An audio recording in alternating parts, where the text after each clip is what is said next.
안녕하세요. 험난했던 2월이 폭풍처럼 지나갔네요. 2025년 2월 24일에서 28일 테슬라와 엔비디아 주간 복귀를 시작하겠습니다. 정규장 시작 전 오후 9시 30분에 시작하는 라이브 방송에서 테슬라와 엔비디아 두 종목이 움직일 구간을 미리 알려드리고 있습니다. 해당 구간 적중률은 두 종목 모두 80%를 달성하였습니다. 어떤 게 적중했는지 아래 자세하게 표시해 놓았으니 참고하시기 바랍니다. 라이브 방송에서 그날 움직일 구간을 미리 듣고 가시면 단타치기 쉬워지니 꼭 방송에 들어와 주시기 바랍니다. 테슬라 주간 흐름을 옵션 분석부터 차트 복귀까지 짚어보겠습니다.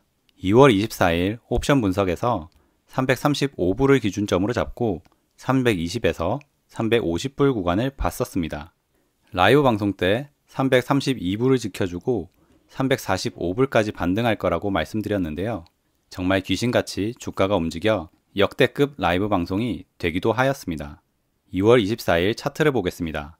프리장에서 중국에 FSD가 적용될 거란 카더라가 나오자 주가는 급등하였습니다. 345불부터 콜옵션이 위치하고 있어 저항 구간이라고 알려드렸는데요.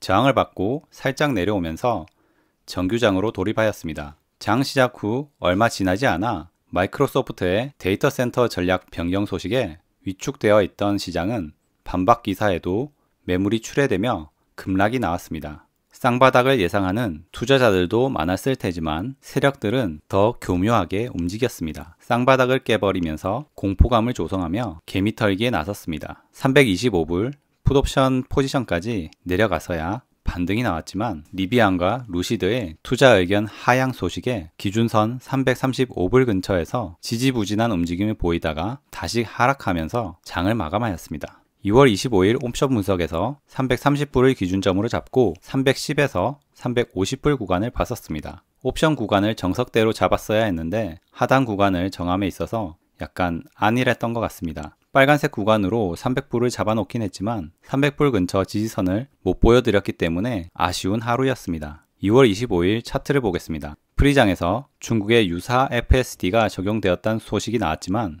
아직 중국 도로를 충분히 학습하지 않은 상태라 완벽한 모습을 보여주지 못하였습니다. 그리고 유럽 1월 판매량 감소도 악재로 작용하였는데요. 힘없이 하락 출발하였고 소비자 신뢰지수 또한 큰 폭으로 하회하여 연이은 악재에 300불대 지지선인 297.56불 근처까지 밀려버렸습니다. 330불부터 하단으로 풋옵션이 깔려 있었지만 풋옵션 감마 스퀴즈로 인해 300불 살짝 아래까지 밀려버렸습니다. 2월 26일 옵션 분석에서 310불을 기준점으로 잡고 290에서 330불 구간을 봤었습니다. 2월 26일 차트를 보겠습니다. 장 초반부터 불안한 모습을 보여주었는데요. 310불 콜옵션 저항 구간 위로 돌파하지 못하고 하락하였습니다. 풋옵션이 증가하기 시작한 295불 근처가 되어서야 반등이 나왔는데요. 이번엔 300에서 305불 저항 구간에 걸렸습니다. 그러다가 트럼프의 유럽 관세 예고 소식에 다시 하락하였습니다. 290불 풋옵션 근처 지지선인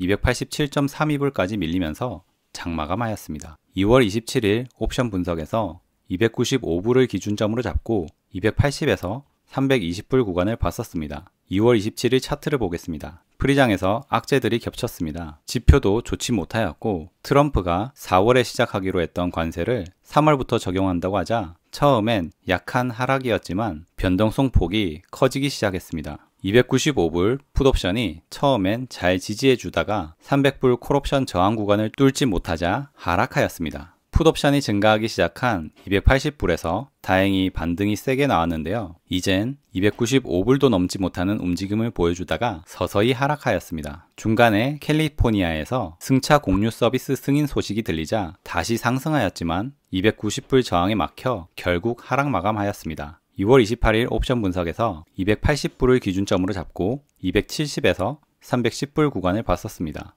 이번엔 정석대로 하단은 더 낮게 잡지 않고 270불을 선택하였는데요. 제 예상은 정확히 들어맞았습니다. 2월 28일 차트를 보겠습니다. PCE는 예상과 부합하였고 정규장 초반에 공포감을 심어주었지만 270불 초반대를 지지하고 상승하였습니다. 우크라이나 미국 광물 협정에 젤렌스키 대통령이 서명할 거란 기대감에 올랐을 수도 있지만 최근 6일 연속 하락에 따른 되돌림이지 않을까 생각합니다. 270불, 280불 풋옵션이 청산되며 위로 강하게 상승하였습니다. 하지만 콜옵션이 증가한 290에서 295불은 강한 저항 구간입니다. 그래서 여기에선 숏 단타를 즐기는 구간이었습니다. 광물 협정은 파국으로 끝났고 풋옵션 280에서 285불 구간까지 눌림을 줬다가 다시 옵션 수급에 의해 반등하며 장마감하였습니다. 테슬라 하락만 할 뻔했는데 마지막에 반등이 나와주었습니다. 270불을 지켜줘서 정말 다행입니다. 엔비디아 주간 흐름을 옵션 분석부터 차트 복귀까지 짚어보겠습니다.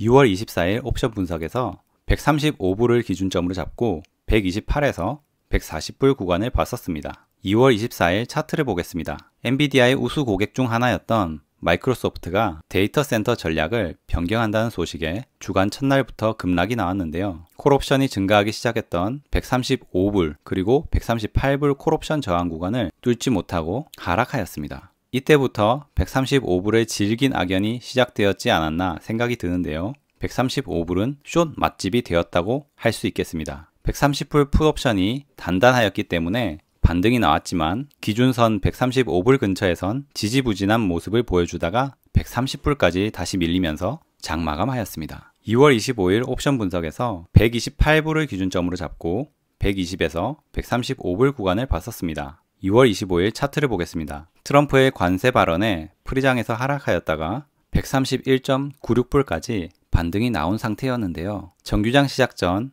130불로 밀리더니 소비자 신뢰지수가 예상보다 큰 폭으로 하회하자 추가 하락이 나왔습니다. 기준점 128불 바로 아래 125불 풋옵션 지지 구간에서 반등하기 시작했습니다. 기준점 128불 바로 위에 130불은 풋옵션뿐만 아니라 콜옵션도 높게 쌓여 있는 구간이라 저항 구간으로 작용했고 130불 근처에서 놀다가 쌍봉을 만든 뒤 살짝 밀렸지만 저점을 지켜주면서 하락폭을 감소시키며 마감하였습니다. 2월 26일 옵션 분석에서 130불을 기준점으로 잡고 120에서 135불 구간을 봤었습니다. 2월 26일 차트를 보겠습니다. 엔비디아는 장후 실적 발표를 앞두고 있었는데요. 실적 발표 기대감에 기분 좋게 상승하면서 시작하였습니다. 라이브 방송에서 132에서 135불 구간대를 올 거라고 말씀드렸습니다. 그리고 거기에서 숏을 쳐야 된다고 말씀드렸습니다. 130불 기준점 위로 132불, 135불 콜옵션 저항 구간이라는 것을 아실 수 있는데요. 133.73불까지 반등하고 서서히 하락하다가 트럼프의 유럽 관세 예고 소식에 풋옵션 증가가 시작된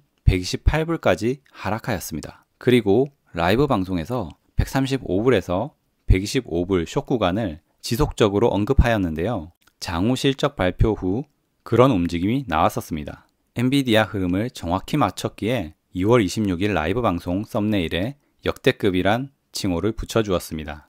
2월 27일 옵션 분석에서 135불을 기준점으로 잡고 125에서 140불 구간을 봤었습니다. 2월 27일 차트를 보겠습니다. 엔비디아 135불은 정말 숏 맛집이란 것을 알게 해준 하루였습니다. 지표도 좋지 않게 나왔는데 트럼프마저 4월에 시작하기로 되어 있던 관세 적용을 3월로 앞당긴다는 소식에 소폭 하락이 나왔다가 장 시작 후 변동성이 커지기 시작했습니다. 135불부터 콜옵션 증가가 보입니다. 135불 콜옵션 저항 구간을 맞고 급락이 나왔는데요. 제가 하단 구간으로 잡았던 125불까지 정확히 내려왔습니다. 125불을 지지하고 128불 저항에 부딪힌 뒤 120불 풋옵션 지지 구간까지 쭉 내려왔습니다. 맞습니다. 풋옵션 감마 스퀴즈입니다. 2월 28일 옵션 분석에서 120불을 기준점으로 잡고 110에서 130불 구간을 봤었습니다. 2월 28일 차트를 보겠습니다. PCE가 예상에 부합하면서 희망이 조금 생겼고 정규장이 시작되자 엔비디아는 기준점 120불 바로 하단 115불 근처 116.4불까지 밀어서 공포감을 심어준 뒤 상승해 주었는데요. 122에서 125불 녹색으로 된 콜옵션이 증가하는 것이 보입니다. 맞습니다. 122에서 125불은 콜옵션 저항 구간입니다. 그리고 118에서 120불은 풋옵션 지지 구간입니다. 그래서 122불 위에선 숏 단타를 열심히 치면 됩니다. 그러다가 광물 협정이 어그러지자 변동성이 커졌고 118에서 120불 구간을 지지받고 옵션 수급에 의해 125불까지 상승하였습니다. 엔비디아 옵션 분석이 80% 적중한 주간이었습니다. 27일 발표한 관세 3월 적용은 예상 못했는데요. 그날 135불 콜옵션 저항은 정확했습니다. 다음 주에도 열심히 옵션 분석하여 모두 적중하는 모습을 보여드리도록 노력하겠습니다. 뒤에 더 중요한 것들이 남았으니 끝까지 보시기 바랍니다. 쇼츠 교육 영상을 이전보다 더 많이 만들고 있으며 최대한 저희 옵션 분석을 따라 하실 수 있도록 자료를 공유 링크로 만들어 제공하고 있는데요. 열심히 공부하셔서 저처럼 단타 매매도 해보시기 바랍니다. 이번엔 트레이딩 뷰에 관한 교육 영상을 만들 예정입니다. 제가 쓰고 있는 트레이딩 뷰 지표를 무료로 등록해서 돌려가며 사용하는 방법과 눌림 시 꼭 필요한 피보나치 되돌림 사용 방법을 올리도록 하겠습니다. 구독자가 1000명이 될 때까지 교육 영상을 최대한 많이 남길 예정이니 많은 시청 부탁드립니다. 다음 주 월요일 오후 9시 30분에 라이브 방송이 있습니다. 꼭 참여하셔서 정규장 시작 전에 테슬라, 엔비디아 움직일 구간을 미리 듣고 매매하시기 바랍니다. 이상 영상을 마치겠습니다.